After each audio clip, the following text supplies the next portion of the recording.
歡迎收睇《早日歸西》，我係你哋嘅節目主持人嚴西人。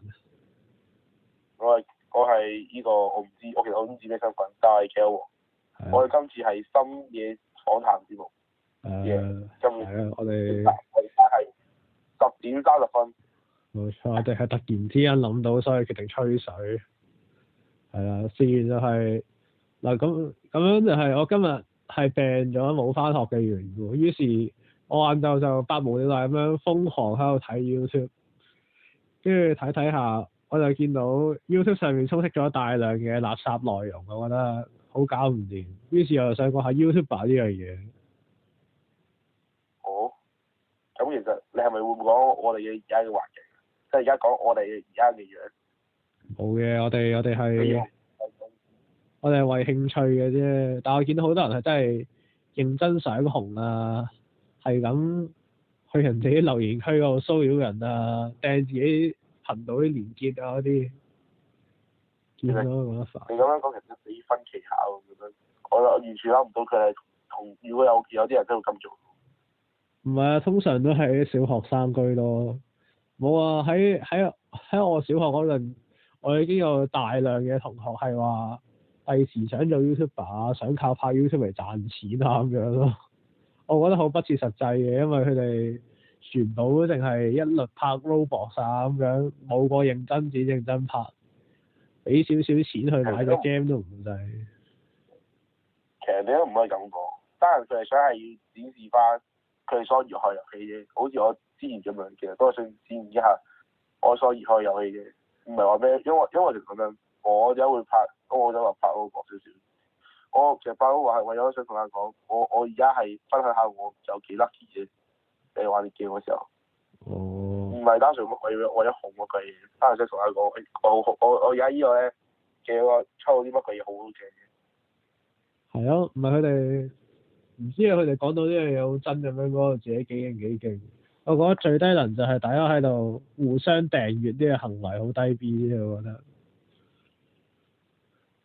唔知啊，其實一種交流方法啫，嗰度冇乜嘢嘅。我都唔肯定，係啊，覺得成件事好似冇乜營養啫，佢哋又產生唔到咩實質嘅內容，你又唔係話咩做攻略咁樣，係咯，啲內容好同質化，我覺得。嗯哼。佢哋係冇辦法突圍而出嘅。Okay.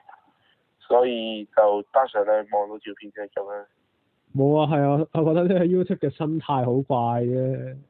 先唔好講話咩 YouTube 係咁喺度推送嗰啲咩 AI 垃圾短片嗰啲唔講啦，呢個 YouTube 本身機制嘅問題。我冇推過有個垃圾嗰啲嘢咯。唔係，可能關我平時睇嗰啲嘢事，可能我平時都係睇開垃圾嘅。我跟住又見到我哋 YouTube 嘅一個演算法係點樣咧？我大概演算法就係 anime game。冇啊，我係。仲有啲咩 anime game。anime game。冇啊，我咩都有啲，跟住又見到有另一類出現得最多嘅就係呢個評論時事咯，係啦。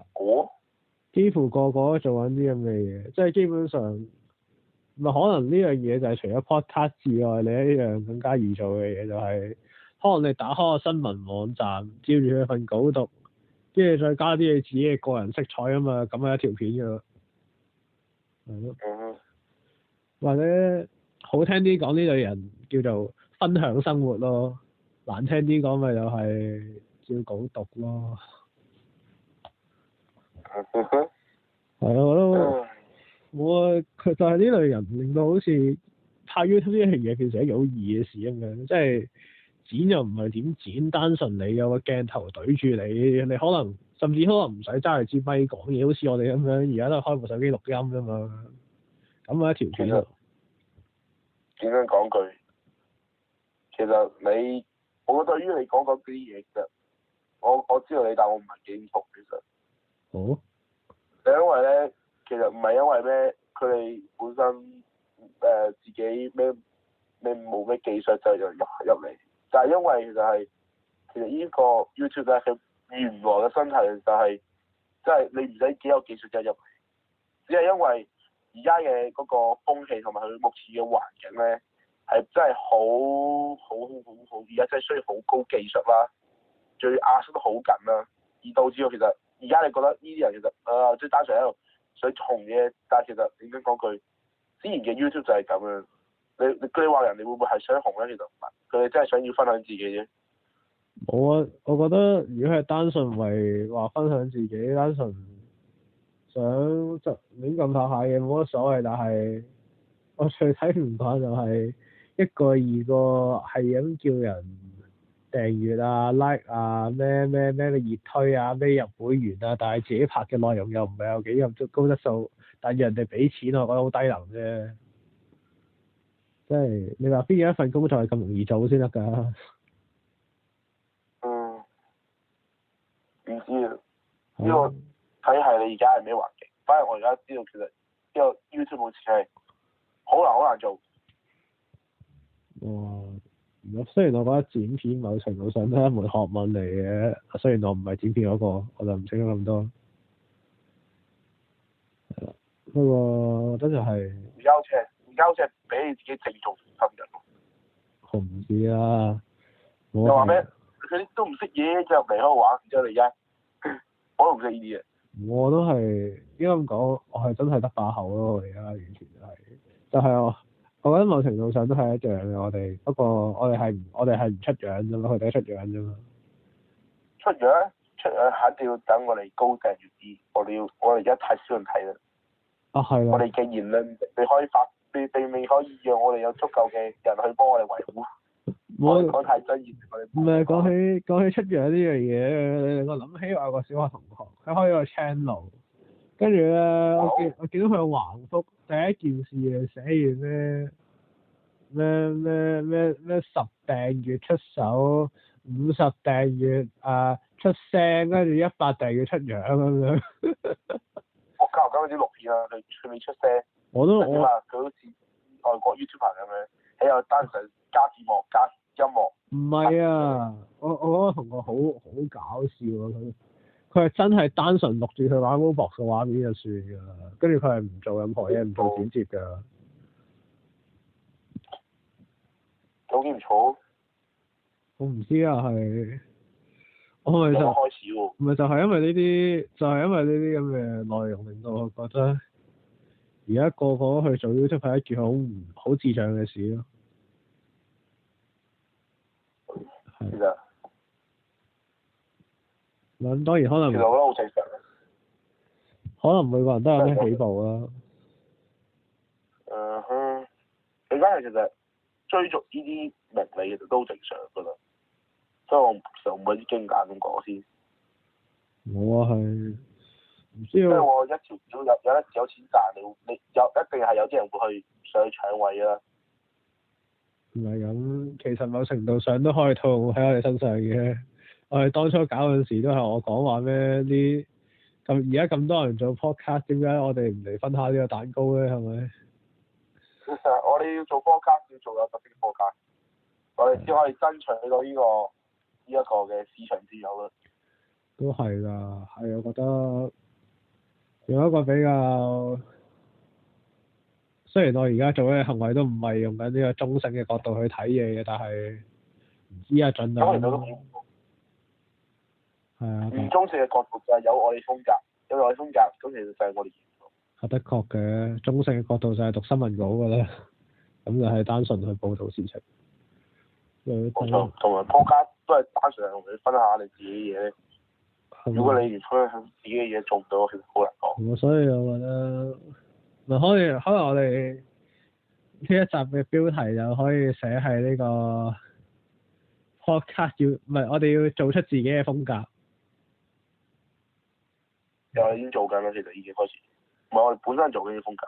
係我哋要慢慢去形成一個風格咯。我覺得可能之後都係每集15分鐘咁樣簡單地吹下水啦，你又唔使剪得太辛苦。你以為你剪咗今次？有經驗係好事，努力係好事嚟嘅。OK 嘅，download 翻個 Photoshop 啫，可以嘅。係啊，總之。你用 Photoshop 剪嘅咩？嚇咪 Photoshop 再加 Adobe 咯。不過 Photoshop 唔係喺度畫畫嘅咩？哦係你要畫嗰個。咩 Adobe 咩？我哋畫封面㗎嘛。係咯。冇可能。我間屋企畫啲咩封面出嚟咯？我唔知啊，可能唔係。一加企鵝。可能唔係企鵝同埋一顆芫荽坐喺 YouTube 個 logo 上面咯。不過你唔好似你個試波達咁樣喺度夾佢咁樣。O.K. 嘅，我知。如果大家唔知道，大家可以玩呢個後來嗰啲目前啊，除咗第一集之外啲嘢，其他都係我方面。係啊，試播集係一個好有趣嘅方面。係啊，好嘅開始，係呢個故事嘅開始。故事嘅開端。係啊，跟住話錄完呢個試播集之後，就發現都唔係一件咁簡單嘅事。諗題材唔係最難，最難嘅係要真係錄，因為要好專注咁樣去講嘢，跟住邊講邊諗。我認為最難嗰個唔係錄嘢，係我錄嘢非常之錄，就你講錯嘢其實好冇乜嘢，就係但係就冇嘢。最難。我覺得最快應該係讓人哋喺度接受你嗰個題材嘅係咯。都係。因為其實咧，我咧之前咧諗咗成3個，而家未錄晒，未錄到應該話。冇我哋，因為我唔係咁容易就表達到自己嘅人，我係要花一段時間去認真思考個題材，我先諗到有咩講。因為我腦應該咁講，我腦轉得好快，但我諗唔到點樣表達啦。係啊，所以導致每次錄 podcast 都變咗一樣好艱難嘅嘢。所以先係啊，所以先會係咁又拖啫嘛。如果唔係晨早錄完，所以係勁低產量。產量係低過。係啊，難得我今日病咗。2個月可能見過一次。唔係，我哋成日都有機會見到嘅，係錄唔到啫。我咪以前我同觀眾講。啊，都係嘅，唔係因為一條片嘅產出，其實某程度上錄完加剪完頂盡需要2日嘅啫。我可能我2日都唔使。我2日都唔使添。